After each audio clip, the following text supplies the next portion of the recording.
कहानी की शुरुआत में हम साइबेरिया की एक जेल को देखते हैं जहां ढेर सारे जर्मन सोल्जर्स को लाइन से खड़ा कर दिया गया था। दरअसल वर्ल्ड वॉर 2 के खत्म होने के बाद रशिया ने बहुत से जर्मन सोल्जर्स को कैदी बना लिया था और उनसे कोयले की खानों में दिन रात काम करवाने लगे। हालांकि इस जेल की सिक्योरिटी काफी कम थी, लेकिन इसके बावजूद भी कोई इस जेल से भागने की कोशिश नहीं करता था, क्योंकि इस जेल के चारों तरफ बर्फ ही बर्फ थी और ये जेल किसी भी इंसानी बस्ती से पूरे 14,000 किलोमीटर दूर थी। इसलिए अगर कोई कैदी इस जेल से भाग भी गया तो साइबेरिया की जमा देने वाली सर्दी में उसकी मौत पक्की थी। ये जेल चारों तरफ हजारों किलोमीटर दूर फैली हुई बर्फ के बीच में बनाई गई थी, इसीलिए कोई भी कैदी यहाँ से भागने का सोच भी नहीं सकता था। लेकिन इन कैदियों में एक कैदी ऐसा भी था जो बहुत ही शार्प माइंड था और वो इस जेल से भागकर अपनी बीवी और बेटी के पास जाना चाहता था। इस कैदी का नाम क्लेमन फॉयरल था, जिसे इस जेल में पूरे 25 साल की सजा काटनी थी और क्लेमन ऐसा बिल्कुल भी नहीं चाहता था कि उसकी आधी जिंदगी इसी जेल में बीत जाए। क्लेमन किसी भी हालत में इस जेल से भागना चाहता था। लकीली एक दिन क्लेमन को भागने का मौका मिल गया और वो एक कोयला ले जाने वाली मालगाड़ी में बैठकर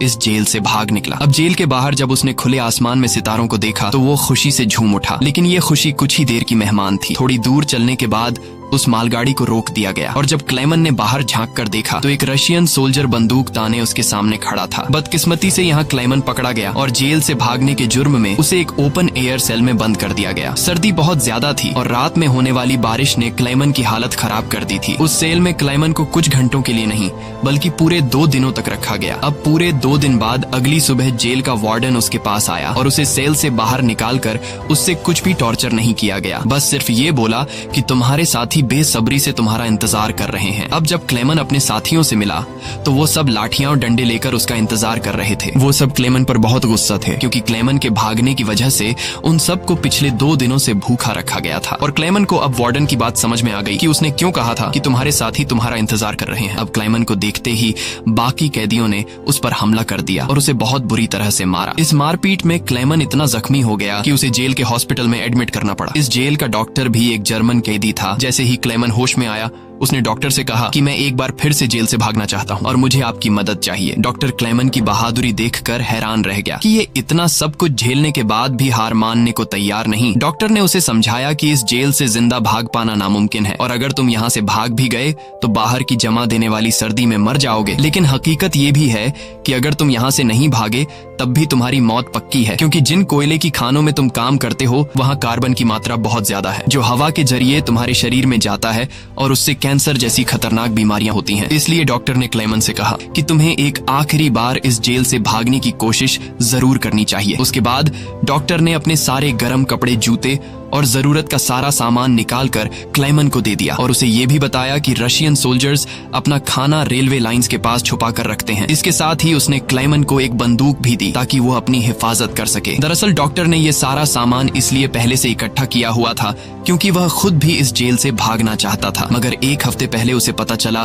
कि वह कैंसर का मरीज है और उसके पास 1 महीने से ज्यादा वक्त नहीं है। अब उसने क्लेमन को एक लंच बॉक्स दिया और कहा कि अगर तुम जिंदा बच गए तो मेरी फैमिली तक ये लंच बॉक्स पहुंचा देना और कहना कि मैं इस दुनिया में अब नहीं रहा। यहाँ एक बार फिर से रात के अंधेरे में क्लेमन दोबारा भाग निकला और इस बार उसने मालगाड़ी की बजाय पैदल चलने का फैसला किया। वो पूरी रात पैदल चलने के बाद सुबह भी चलता रहता है, क्योंकि उसे डर रहता है कि कहीं रशियन सोल्जर उसे पकड़ न ले। अब जब सुबह वार्डन को पता चला कि क्लेमन जेल से फरार हो चुका है तो वो सीधा डॉक्टर से पूछताछ करने उसके कमरे में पहुंचा। लेकिन उसके पहुंचने से पहले ही डॉक्टर ने अपनी जान ले ली थी, क्योंकि उसे पता था कि क्लेमन के भागने की खबर सुनने के बाद वार्डन मुझे बहुत तड़पा तड़पा कर मारेगा। इसके बाद वार्डन ने कई रशिया सिपाहियों को क्लेमन की तलाश में भेजा और उसे जिंदा पकड़कर वापस लाने का हुक्म दिया। लेकिन कई दिनों की तलाश के बाद भी उसे क्लेमन का कोई पता न चल सका। क्लेमन की खुशकिस्मती ये थी कि बर्फबारी स्टार्ट होने की वजह से उसके पैरों के निशान मिटते जा रहे थे, जिससे क्लेमन को ढूंढना मुश्किल पड़ रहा था। अब सबको लगने लगा कि क्लेमन इस सर्दी में जमकर मर चुका होगा, मगर वार्डन मानने को तैयार नहीं था, क्योंकि वार्डन जानता था कि क्लेमन बहुत स्ट्रॉन्ग है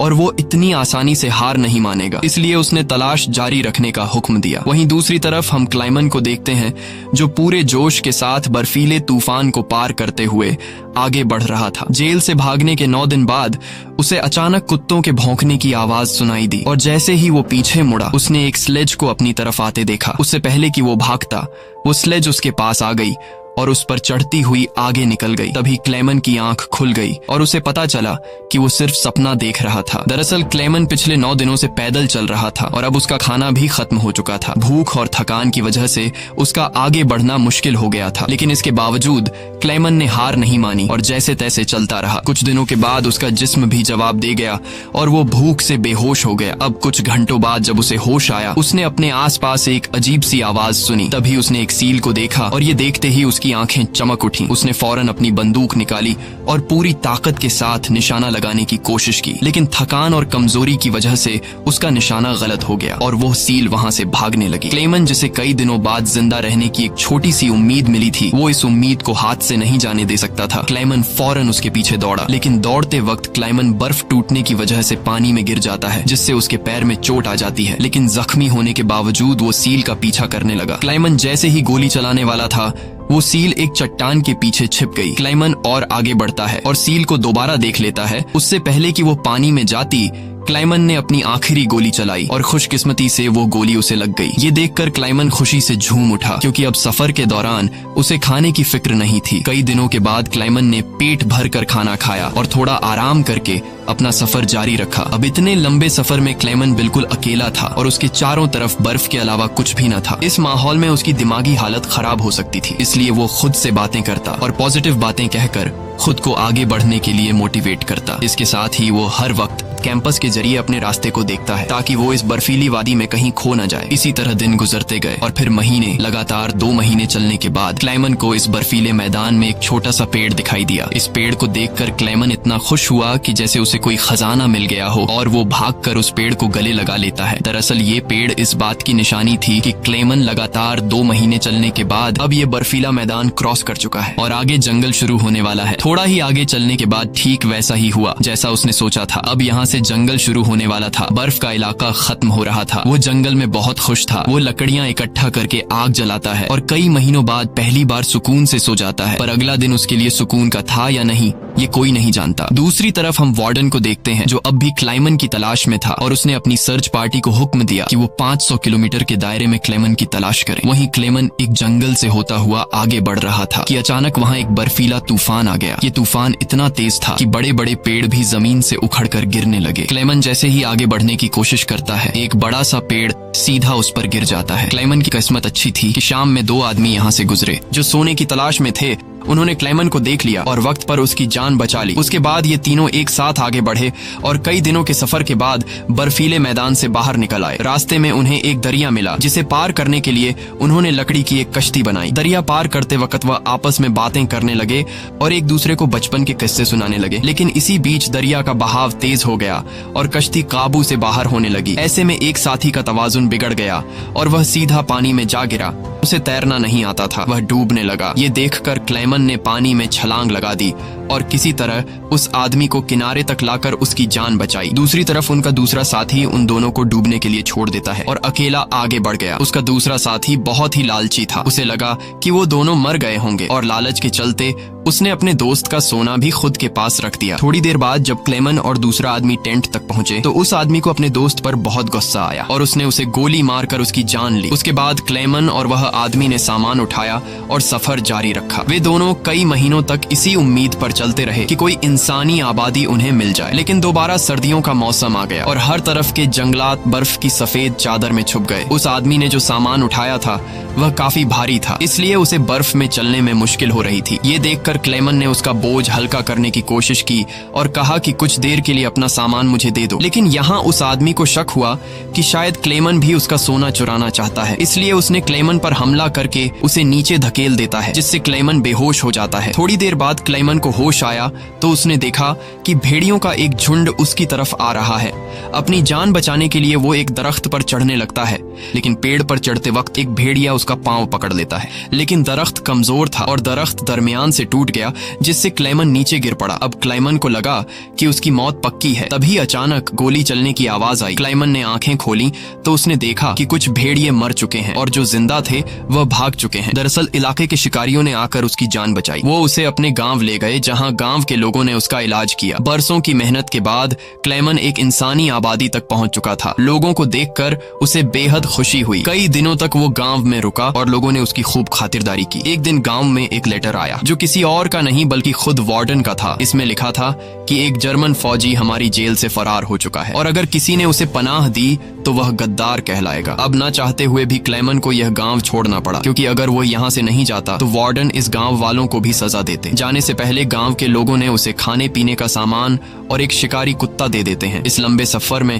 अब क्लेमन का एक साथी भी बन गया है, इसलिए अब उसे अकेलापन महसूस नहीं हो रहा था। वे दोनों कई दिनों तक चलते रहे। रास्ते में उन्हें एक लकड़ी की फैक्ट्री नजर आई और कुत्ता खाने की तलाश में उसकी तरफ दौड़ा। अब क्लेमन अपने कुत्ते को बचाने के लिए मिल के अंदर गया। वहां वर्करों ने क्लेमन को पहचान लिया और उसे मालिक के पास ले गए। वहां जाकर क्लेमन ने मालिक को अपनी पूरी कहानी सुनाई, जिससे सबको क्लेमन पर तरस आया। उन्होंने उसे खाना खिलाया और जर्मनी जाने वाली ट्रेन में बिठा दिया। क्लेमन खुश था कि वह जल्द अपने घर पहुंच जाएगा, लेकिन वो नहीं जानता था कि मिल के मालिक ने उसकी खबर वार्डन को दे दी है। अब वार्डन अपने सिपाहियों के साथ स्टेशन पर उसका इंतजार कर रहा था, लेकिन स्टेशन पहुंचने से पहले क्लेमन ने दूर से रशियन सोल्जर्स को देख लिया और मौका मिलते ही ट्रेन से कूदकर भाग निकला। मगर बदकिस्मती से रशियन सिपाहियों ने उसे देख लिया और उसका पीछा करने लगे। क्लेमन ने जल्दी से पटरियां पार की, लेकिन अचानक न जाने वार्डन कहां से सामने आ गया। ये देखकर क्लेमन का दिल घबरा गया, क्योंकि अब उसे लगा कि उसकी बरसों की मेहनत जाया हो गई। अब इससे पहले कि वार्डन उसे गिरफ्तार करता, क्लेमन के कुत्ते ने वार्डन पर हमला करके उसे काट लिया और यूं एक बार फिर से क्लेमन को भागने का मौका मिल गया